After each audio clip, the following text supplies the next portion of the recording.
I never did anything to harm my daughter or my granddaughter. The test is about to begin. Please remain still. Oh, man. Casey Anthony's Parents, the lie detector test. Watch now, only on A&E. And watch next day on the A&E app. The friendship is sharing deal. Because I want one of your McNuggets. And I need some of your Quarter Pounder. There's a deal for everyone at McDonald's. Get one favorite like 10-piece chicken McNuggets, a Quarter Pounder, or a Big Mac and get another for just $1. Price and participation may vary. Valid for item of equal or lesser value. To get the Crime Writers on Aftershow right now, go to patreon.com/partnersincrimemedia. I'm Rebecca Lavoie, and this is Crime Writers On.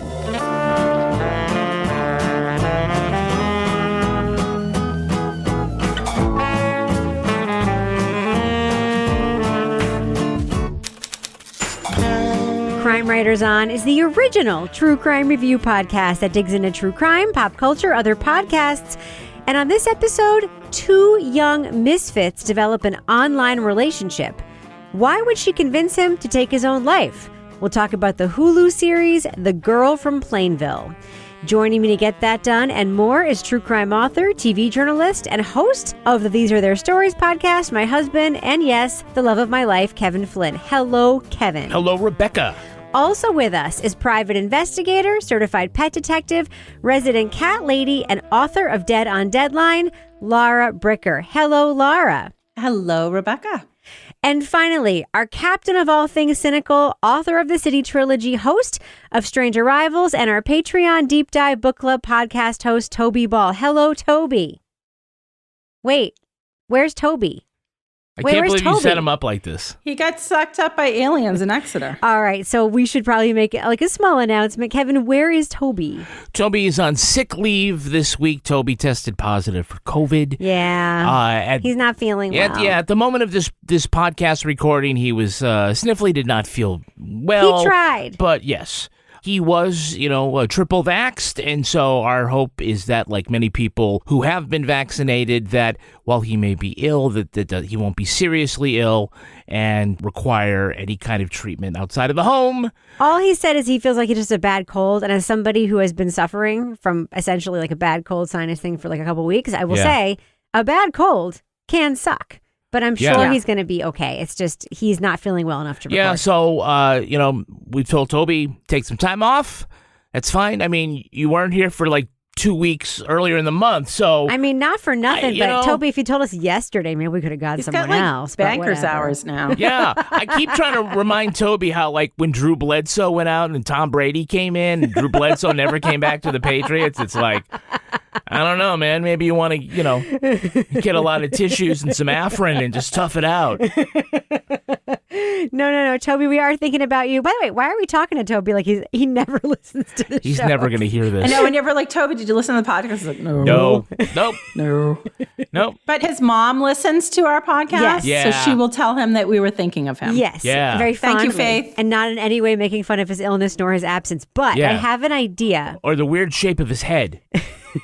Or that sometimes his hair is long and he looks like a little boy, and then sometimes it's short and he looks like super tough and hot, and we never know which one we're going to get. Right? Like we never know. We see the guns. We never know if we're going to get bedraggled, sad little boy Toby. Yeah. And then sometimes he shows up and it's like hot Toby. Like we never know which one it's going to be. He's so handsome, Toby Ball. You're so tall, Toby Ball. I feel like the other three of us were pretty consistent, right? Yeah, we're a New Hampshire 6. Hey, I'm a New Hampshire 6. Laura and I are like New Hampshire 8s, I think. We're like New Hampshire 8s. I agree. Totally, I agree. Maybe you're a New Hampshire 6. I think I'm a New Hampshire 6. I put on lip gloss tonight.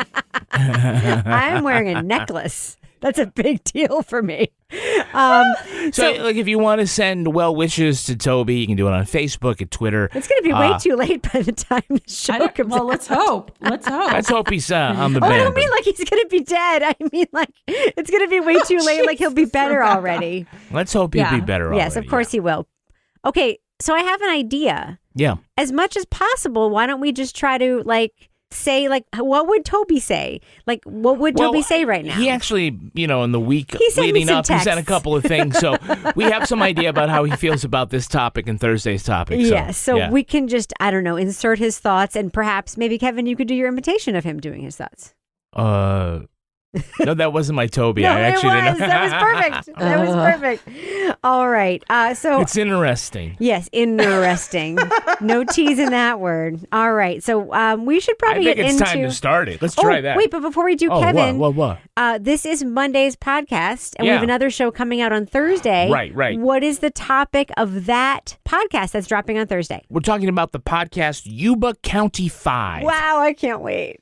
And don't hold your breath for Toby to be there. But again, he had thoughts that we already know about. So. Yes, and as people who might be into the show might not realize, we do tape both of these episodes at You the don't have to same pull the curtain back all the time.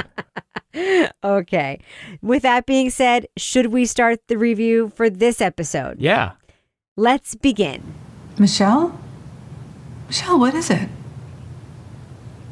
Conrad's dead. Who's Conrad? A teen's death by suicide shocks his blue-collar family. Conrad Roy's mother learns he'd been having a virtual relationship with a girl in another town, one who seemed strangely close to Conrad in his final days. It's strange that someone so close to him and we never met. Conrad was private. Not with me. Having trouble in real life relating to young people, Michelle Carter found comfort in her online romance with Conrad. But investigators combing their text messages discover instead of stopping him, Michelle may have instructed him to take his own life. Michelle, when you were on the phone with Conrad, the night of his death, did you tell him to get back in the truck? Elle Fanning and Chloë Sevigny star in the Hulu docudrama The Girl from Plainville. The series captures the sadness of two teens who don't fit in, their path to tragedy, their mental illness, and the agony of adults piecing together why it all happened. Spoiler alert, we are going to be talking about plot points from The Girl from Plainville, so if you want to remain spoiler-free, go to the estimated time code in our show notes to hear our thumbs up or thumbs down reviews. Kevin, let's just talk about the fact that this was made. I mean, we can't not start there, okay? All right. We can't. I mean, I just think that's an overarching theme because I usually don't talk first, but I'm just going to say it. I have never thought this about anything we have ever talked about before, ever. I'm always able to say, I understand at least on some extent why this was made because, you know, someone will find this entertaining even if it's gross, right? We watched a documentary about this. I Love You Now Die. I Love You Now Die, made by Erin Lee Carr, which explored this case and actually took a different tack on this case, showed how the media got it wrong, explored how Michelle also had mental illness and how she perhaps was living out her own fantasy life through this relationship. Yeah. Showed us a new side of it. This is a fictionalized version of this story. And all I could think about the whole time is that we are fictionalizing a version of this young man's suicide. Did anybody else feel as icky as I did while watching this whole thing that this thing was made? Laura, how did you feel about that? Yeah, actually, I had a note about that. I'm like, first of all, what is up with every case that we've seen in a podcast and a regular documentary now being made into a docudrama? Like, how many of the same case do we need? And this I can answer that question separately, but go ahead. Yeah, I mean, it's the new thing, but it's like this case in particular, it reminded me of that. What was that show that we watched? That was it 13 Reasons Why? Yeah, right. Which was a horrible, hard watch. But this is like a true story. And I was like, so why are we telling the story again? And why are we telling this story like an after-school special / high school musical with Zac Efron? Like for this family that has gone through this, to then not only, you know, have the story told again, but have the story told in a way where the family dynamics are being fictionalized and dramatized. And the actress who played the mother, Coco's mother in this, Chloë Sevigny, does a tremendous job, but tremendous in the way that when you see how flat and devastated she is at the death of her son, you think, how must the real mother be feeling watching this right now? There was a minute today when I forgot. Just a minute. And then I remembered, and it was like he died all over again. And I feel guilty all over again. What is the end game in putting this story out there right now. Do you know what I mean? It's not that the actors and the actresses in this didn't do a good job, but I guess my sort of question was like, why this story? And I guess I just didn't see like what was the purpose. And again, it was nothing to do with the production value, the acting value, but just the overall sort of question, why? Yeah, I didn't feel icky about it, but it is just such a heavy sadness to the whole story that it makes it almost unbearable. You know, we're in a period now where, with the way the true crime ecosystem is, that you have a great podcast, then they'll make it into a movie, or you have a great podcast documentary, and then they'll make that into a series, or something else. It's the cross-pollination of the stories, and we all gave thumbs up to I Love You Now Die because it's a compelling story. And so at its face, you might say, oh, that would be a good thing to create, and explore dramatically. I think what happened, though, is what they ended up making is so heavy and so visceral that it's, I hate to use this word, unenjoyable, right? I mean, I know it's very crass to say that there's stories that have much more aggravated violence and they are more engaging murders and things like that. There's something more visceral in this, the sadness of these parents and the idea of this kind of tragedy beyond the very legitimately interesting case about Michelle Carter and about her personality. It's almost like it did too good of a job bringing the human emotion to the story. And it's what makes it very uncomfortable for me to watch it. So I'll just, can I compare this with something else that's incredibly dark and visceral and difficult to watch and heavy? Yeah. I'm going to compare it with the movie that Jodie Foster won an Academy Award for, The Accused, okay? Mm-hmm. If anyone has never seen this movie, it is one of the darkest movies that recreates a crime very realistically, a real-life crime, and horribly, which was the gang rape of a woman, I believe in Gloucester, Massachusetts, in a bar, and the whole town turning against her, not believing her. It was in this very cloistered, like, Portuguese community. It was like a crazy case. Fall River, maybe? Yeah. Televised. And it was like one of the first televised trials. Yeah. And it was horrible and dark. We had it again in trial by media. Yes, which was, and it was very, very, the movie was a dramatized version of this very painful experience. And the reason why a movie could be made was because the televisation of the trial had revealed the victim's identity, right? So I'm looking, I think about that because I think about, it must have been difficult for the victim to see this. That being said, the victim later her story became a force for good in changing the laws around rape shielding and the way trials are done. And so there's at least a public interest in letting the public see that and know that. And I compare that to this, and I am like, we're talking about two minors with mental illness and two families who have lost their children. Conrad is dead and Michelle is in prison. And we know from Erin Lee Carr's documentary that Michelle is also ill. Her relationship with Coco was a realization of her mental illness fantasy. Her relationship was not a real relationship. It was her playing out a mental illness-driven fantasy.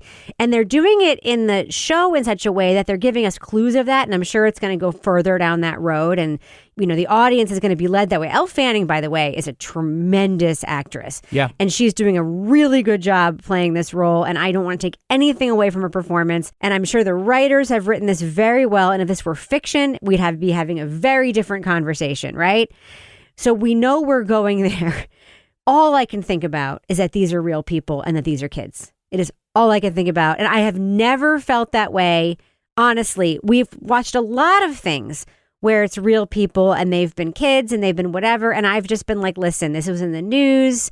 I know it's awful. It's not tasteful. It's whatever, but it's also been in the news and it's fair game to some extent. And we can all agree that it's gross. I have never felt so viscerally grossed out by something being made before, ever. Yeah, because I don't want to get into the position where we say there are certain crimes that you can't do on TV, you can't. right? You are allowed to, but should you? Right, should you? Look, 2 points. One, Rebecca and I, we had a treatment for a book that we were going to do about two kids who were murdered. Yep.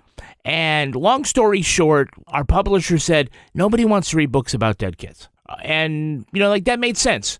That's not fun or enjoyable or anything like that, even when you're into true crime. Even if the story is about more than that, which is why we had the treatment. Yeah. Even if the story, it was about much more than that, but regardless. So there's an idea here about, is this going to be entertaining? I think if they did this drama and it was superficial and the acting wasn't fantastic and they took it in different directions. If we're based on it. It could be the story, but not, I think really, this comes down to this. I think this is very well done, which is why makes it worse. Which is why it creates the emotions in us, right? The Poseidon Adventure is not crazy sexy, but Titanic was. For some reason, it plucked at our emotional heartstrings. There's something here, and if this were bad acting and kind of over the top or whatever, I think we would be reacting to this differently as viewers, and I think a lot of people have the same thought. Okay, here's where I want to break in on Toby's behalf. All right, yeah. Because Toby at first texted me this week, and here's where he would interject. Toby at first said to me earlier this week, "This girl from Plainville just has me embarrassed for everyone involved." Toby. And I said something like, is it because it's kind of good, but it's about a real thing, blah, blah, blah. And he was like, no, it's not even good fiction, and I will explain why on the show.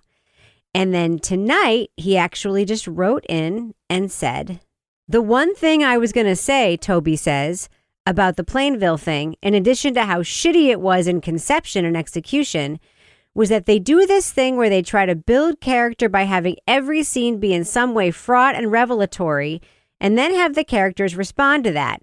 But it just leaves you with these kind of stereotypes. You never see them being normal. Also, who the hell thought that leaning so hard on Ario Nerdwagon was a good idea?" That is Toby's... Ario Nerdwagon? That is Toby's takeaway. So Toby's takeaway is we never get to see Coco being normal. We never get to see Michelle being normal. We're always getting to see them in these extreme situations. He's not wrong. No. He just brought up the Ario Speedwagon scene. Can we talk about that? Absolutely. Go ahead. So she has a fascination with the TV show Glee. And we have to contextualize this. It's important because in real life, the actor who played the lead character in Glee, Corey Monteith, died of an overdose. And in real life, he was dating Lea Michele, the lead actress on Glee. And then on the show, they fictionalized his death and wrote had it into the show. Lea Michele grieve his death as a fictional character on the show, which in retrospect is super fucked up. So that's part of the thing that she is thinking about. And, she's romanticizing everything about the relationship, including the deaths. And so there is one scene in which it is structured like a musical number from Glee, but it features Michelle and Coco, a.k.a. Conrad, singing "I Can't Fight This Feeling" to her. And it always seems that I'm following you, girl, 'cause you take me to the places that alone I never find. And even as It was obviously an attempt at surrealism, and that does fit thematically with what her character is about and fixating on, but it felt really weird.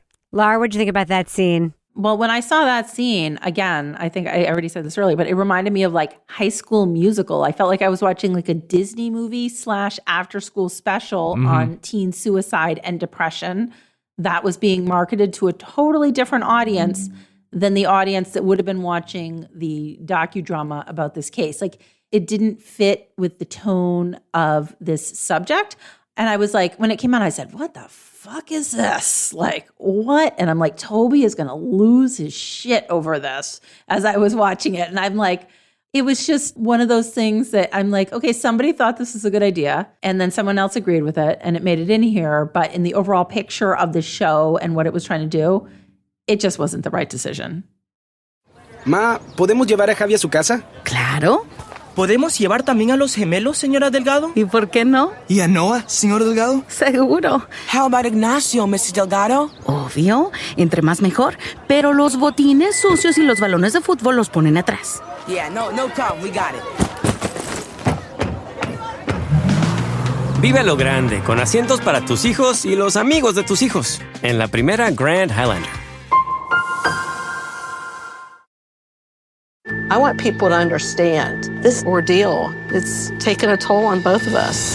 Casey Anthony's parents respond after 15 years of allegations. I've gotten blamed for something I didn't do, and it tears me up inside. This can change our life. This is serious. This is their final response. The test is about to begin. Please remain still. Casey Anthony's parents, the lie detector test. Watch now, only on A&E. And watch next day on the A&E app.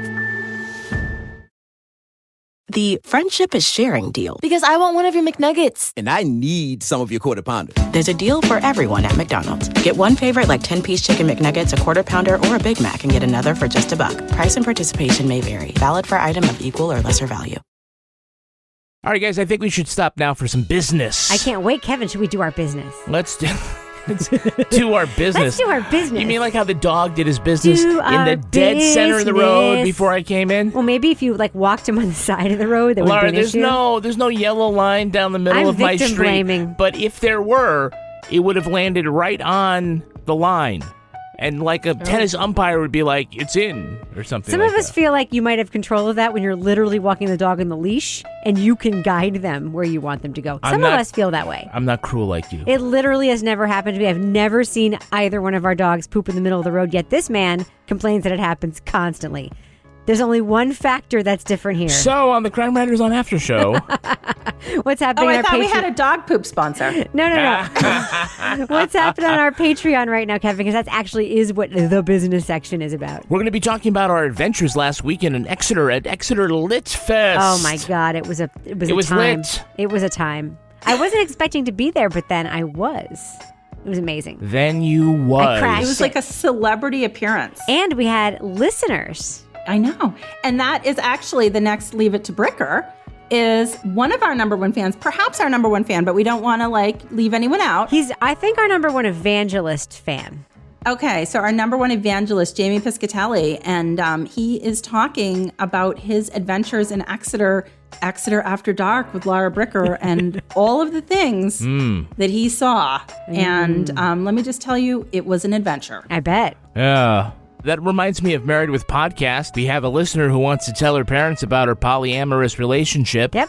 Also, guys, we have the new episode coming out this week of Toby's Deep Dive Book Club. Yes. Toby obviously is a little sniffly when he does it, but it's a really great discussion about The Library Book. Is the name of the book. His guests include Dr. Shiloh from LA Not So Confidential, Janet Varney from the JV Club, and Sarah D. Bunting from A Million Things, including Extra Hot Great. Yes. Also, I wanted to put in a plug for this week's terrible episode of These Are Their Stories, the Law & Order podcast. You think it's a terrible episode? It's actually a really great episode, but in the worst possible way. Oh. We're looking back at an episode of Law & Order from 1996. It's a terrible episode of Law & Order. The premise is that the murder suspect was a black man passing as a white man. Yes. A white actor playing a black man passing as a white man. Yes. It is as problematic as you imagine that it is. It is one of the worst episodes of Law & Order ever made. It was, they're trying to be progressive and just the language. They weren't trying to be progressive. How about we tell people if you want to hear our argument about it. By the way, it's the first episode that we've done that was so bad, we had to apologize on behalf of everyone involved, including us. Anyway, that's out on the pods right now. If you want some of our exclusive content from Patreon, go to patreon.com/partnersincrimemedia. And thus ends the business section. The business section. Before we end it, though, Kevin, can I say one thing? Sure. Kudos to you for remembering to tell people where to get that content. And now thus ends the business section.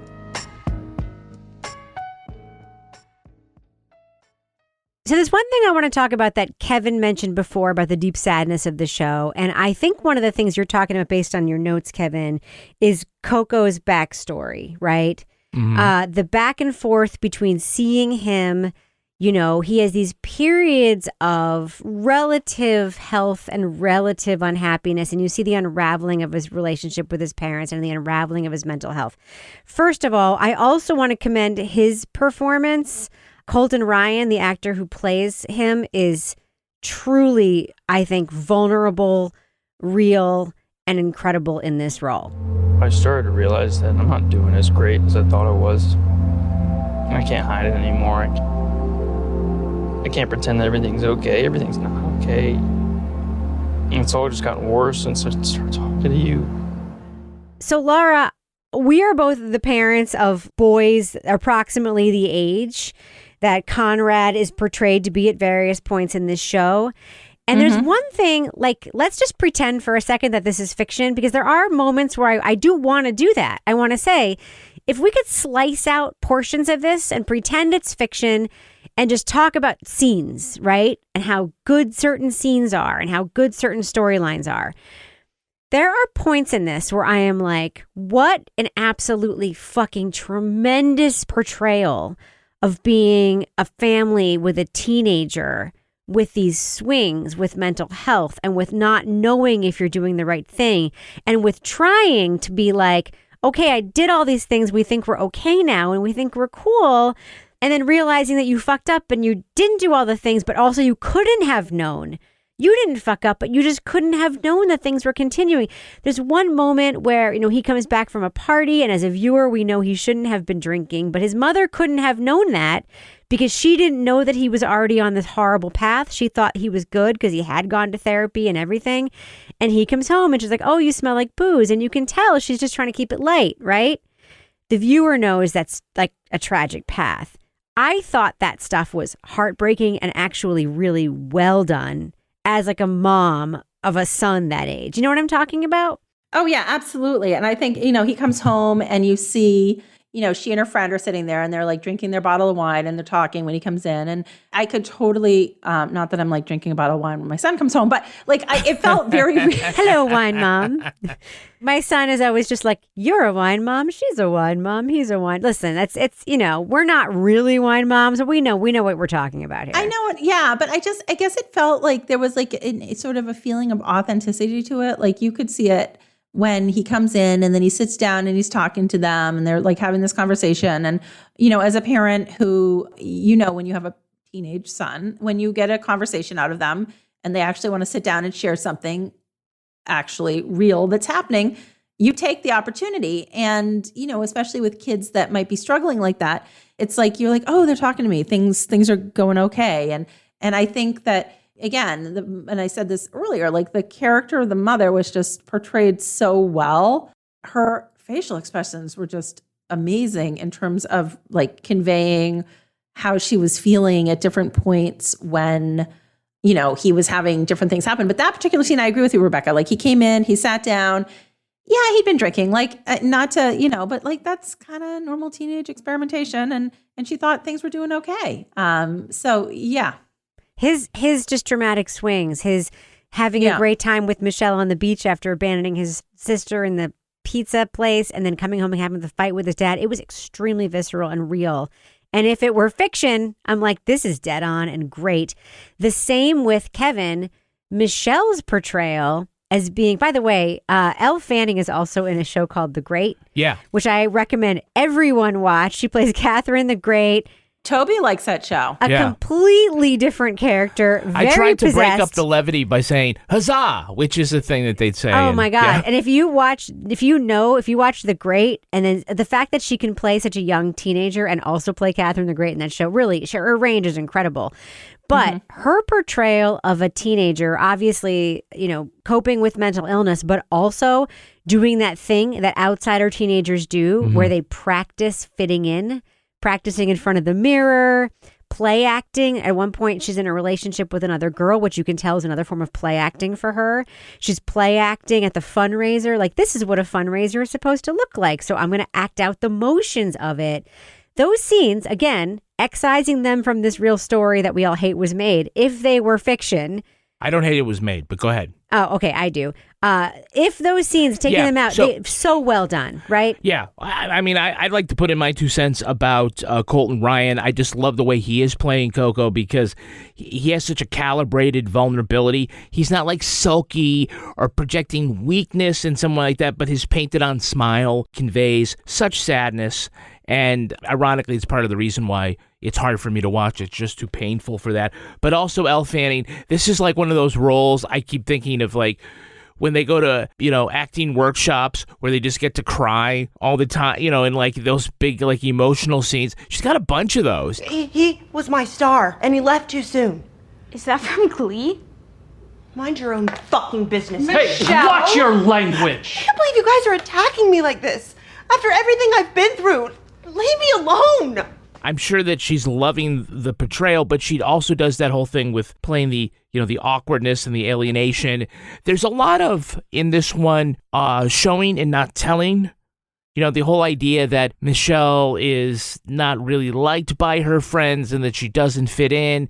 They don't throw a lot of exposition around that. They just sort of show by the little cues that builds up. It isn't until maybe like episode 3 or 4, like the little sister, runs in and catches her on the computer and says, they don't even like you. And like, that's the only time that they come out and say that. That family is not portrayed nearly as well as Coco's family, right? That family is so flat in terms of the depth that they do it with, and Coco's family is done with so much depth. I mean, just sort of naturally, there's a lot more drama there. But I felt like that family also felt like flat because I felt like they were not a family that was close like Coco's family. In a way that like Coco's family was a little more like it was like a fishing family, and they were more blunt and direct in the way that they were talking with each other. And I feel like her family was like very prim and proper, and like they didn't, like when the mother goes to actually talk to her at one point, it's like this like very awkward conversation where they don't even really talk. Yeah. So, yeah.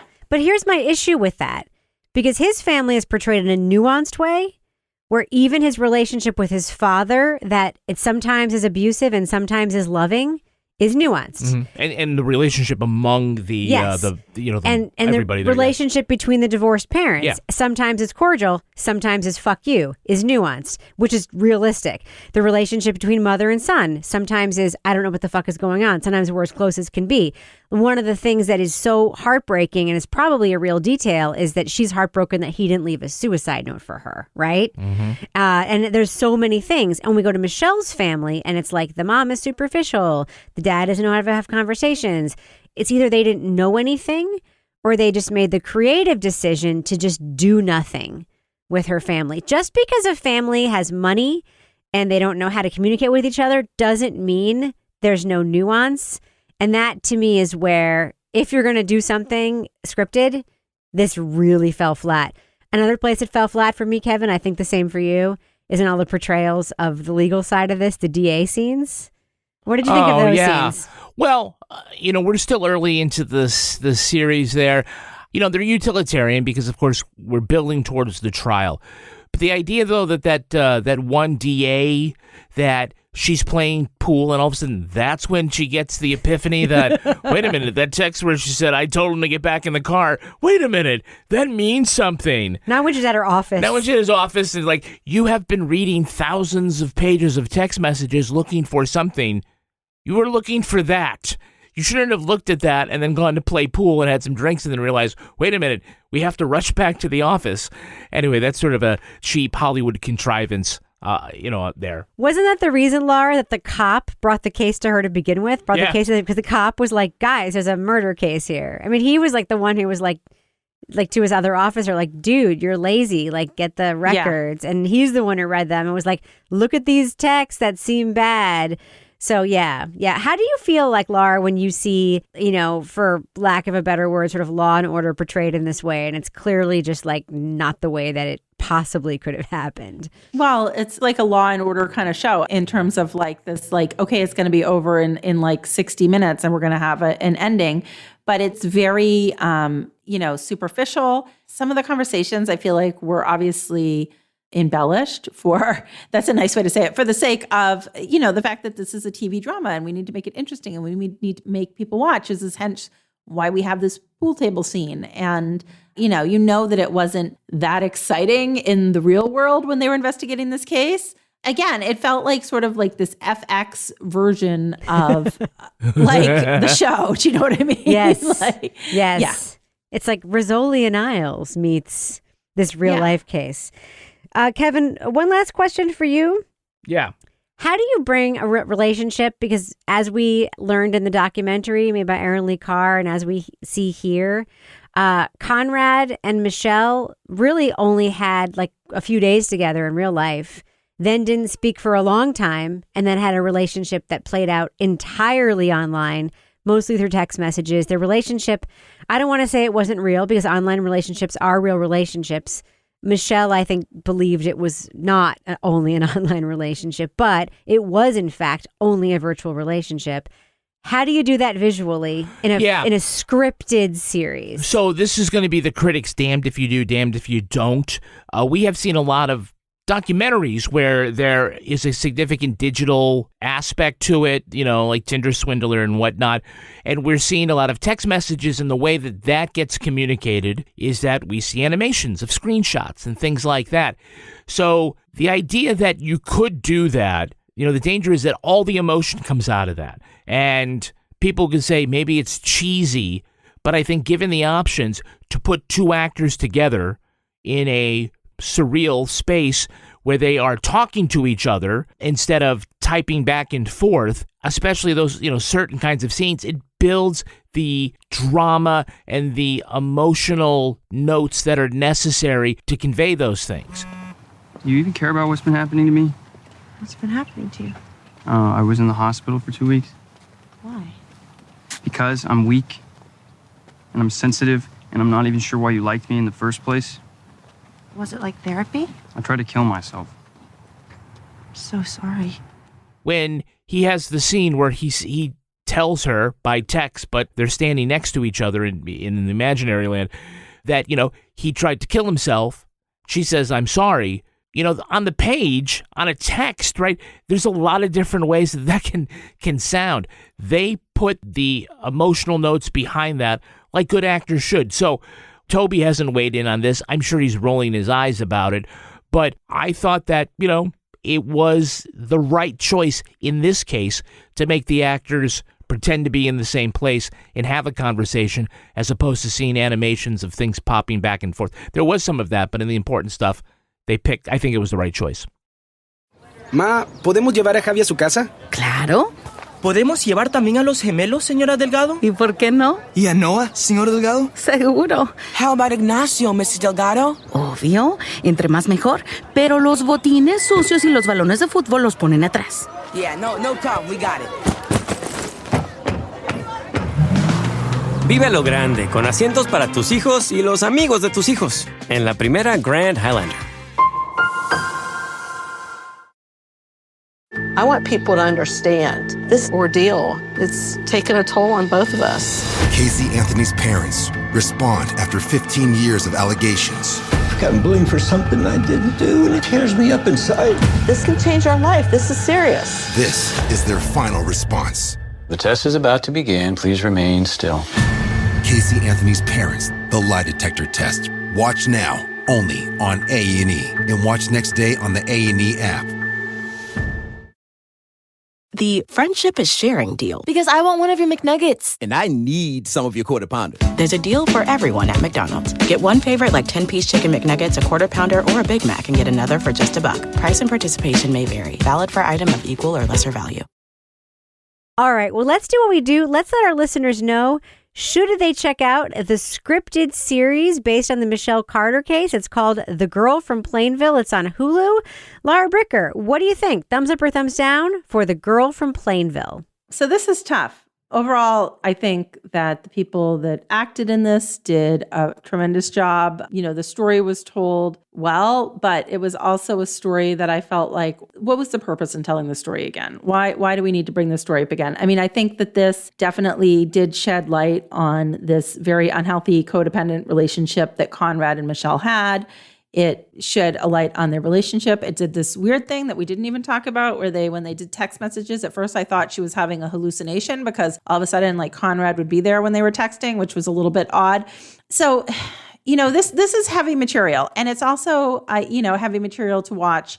It's about teen suicide. And as a parent who has a teenager and has friends and, have kids in this age range. This is a hard thing to watch. And I think for me, thinking about the families of those involved watching this documentary, I'm just thinking, why now? And so if you're able to sort of set all that aside, it's an interesting portrayal. It adds some different insight that wasn't in the HBO documentary. But for me, I just found it like a bit too heavy and depressing to watch. So it's a thumbs down, not because of the acting. The actors and actresses did a great job, but just personally, I just didn't enjoy watching it. So Toby Ball, what do you think? Thumbs up or thumbs down for the girl from Plainville, as I've just sent to him on Slack, and he just answered.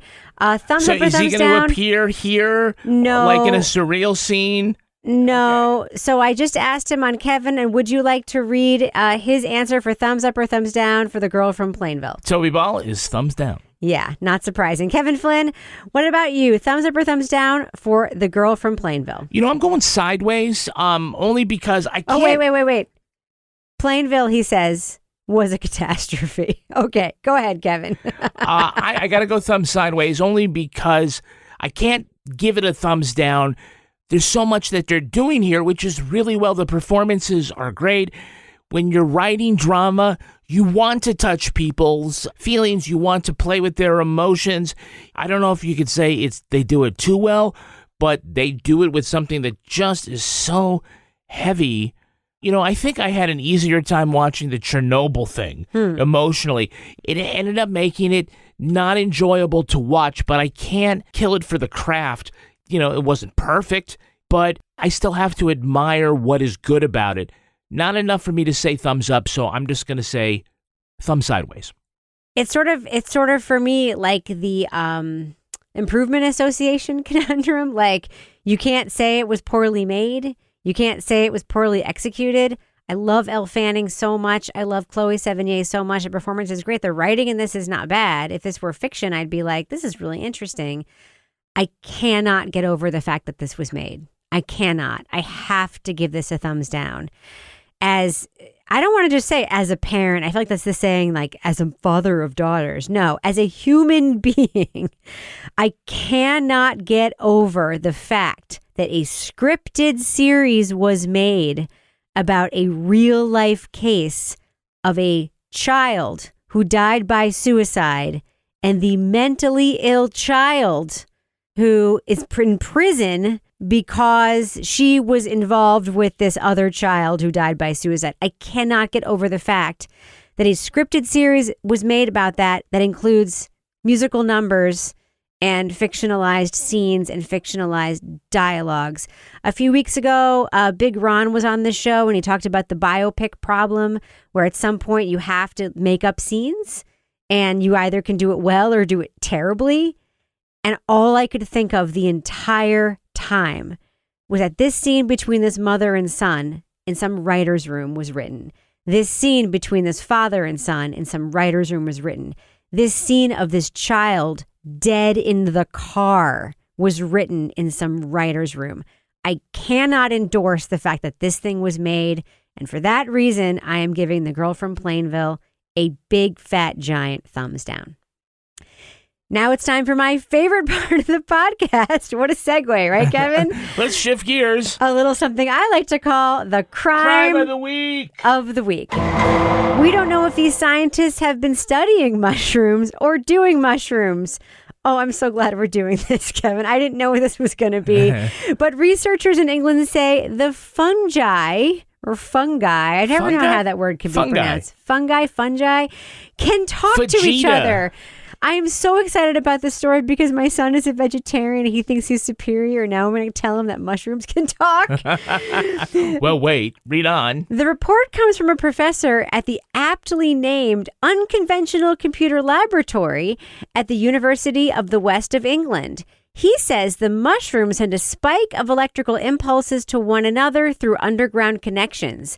These impulses have similarities to brain activity during human speech.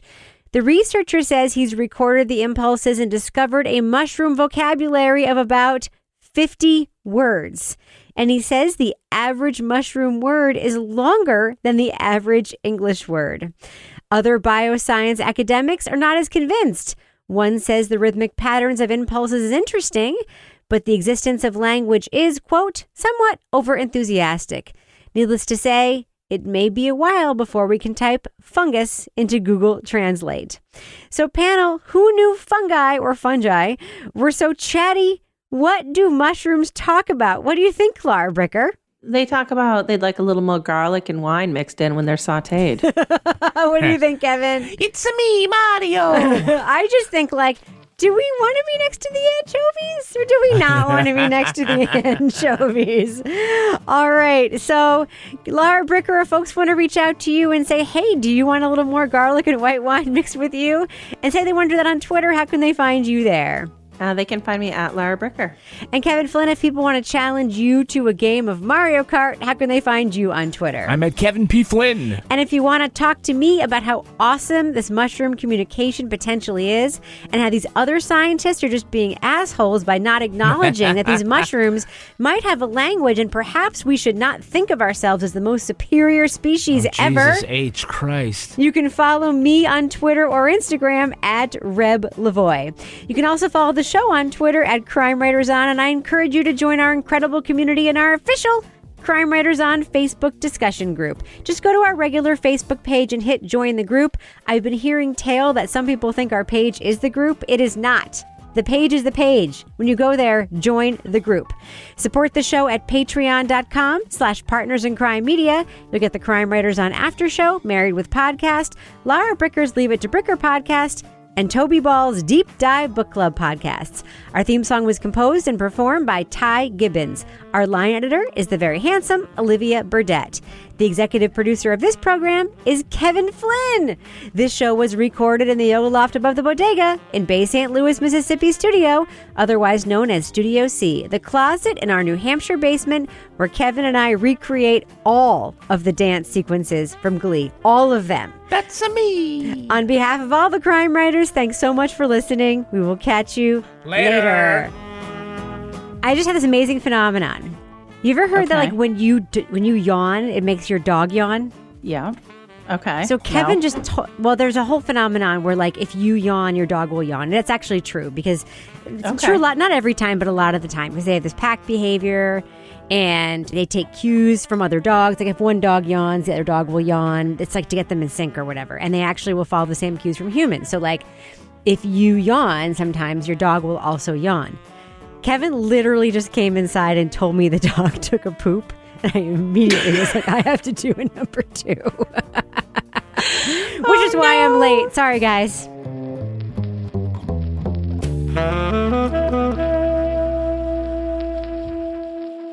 Partners in Crime Media.